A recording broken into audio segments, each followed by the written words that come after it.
Students, atomic structure का next topic है ऑफबो principal. ऑफबो word एक जर्मन वर्ड है। इस वर्ड का मीन्स है बिल्डअप। इट मीन्स इलेक्ट्रॉन जो हैं किसी भी एटॉमिक ऑर्बिटल में इलेक्ट्रॉन्स की फिलिंग किस टाइप से होती है, इसे ही ऑफबो प्रिंसिपल कहा जाता है।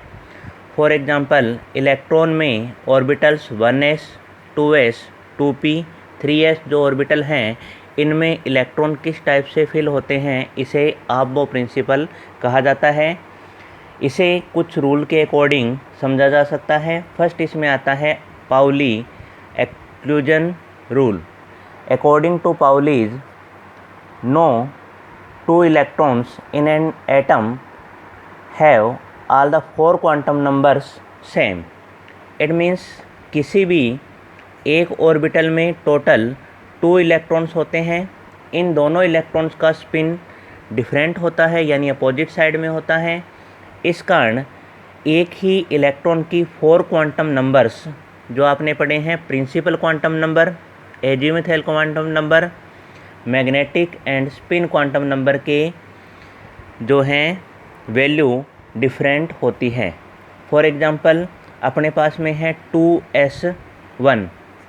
s ऑर्बिटल जो है उसमें फर्स्ट इलेक्ट्रॉन के लिए अपने देखें तो n की वैल्यू जो है, आगे वाले नंबर जो इसमें दिए हुए हैं इसको प्रिंसिपल क्वांटम नंबर कहते हैं, यानी इसकी वैल्यू होगी 2। सेकेंड, एजीमुथल क्वांटम नंबर की अपने बात करें तो यहाँ पर s के लिए l की वैल्यू 0, p के लिए 1, d के लिए 2 एंड f के लिए 3 होती है। तो यहाँ पर s ऑर्बिटल है तो इसकी वैल्यू होगी 0।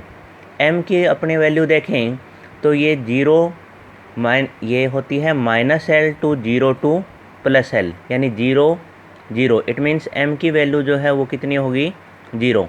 और फर्स्ट इलेक्ट्रॉन के लिए देखें तो ये वैल्यू अपने पास में आती है +½ सेकंड अपने देखते हैं, सेकंड इलेक्ट्रॉन की बात करें तो यहाँ पे n की वैल्यू, l की वैल्यू और m की वैल्यू सेम होगी,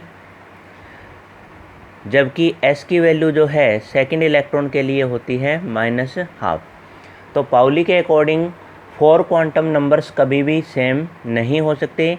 यदि इसकी 3 क्वांटम नंबर सेम है तो भी 4th क्वांटम नंबर जो है इसमें डिफरेंट ही होगा।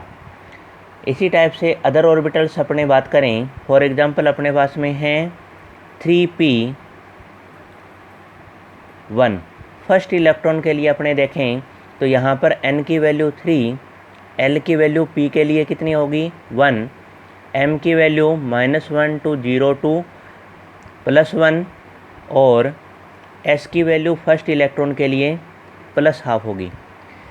आप ये देखिए p ऑर्बिटल जो है इसमें टोटल 3 इलेक्ट्रॉन प्रेजेंट होते हैं और इन 3 इलेक्ट्रॉन में फर्स्ट 3 इलेक्ट्रॉन जो है इनकी वैल्यू +½ होती है, 4th इलेक्ट्रॉन की -½ 5th की -½ और 6th की भी -½ होगी।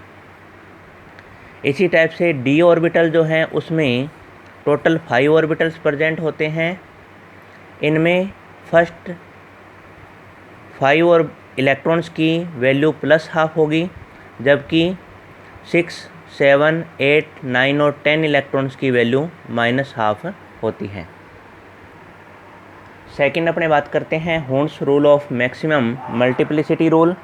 According to Hund's, degenerate orbitals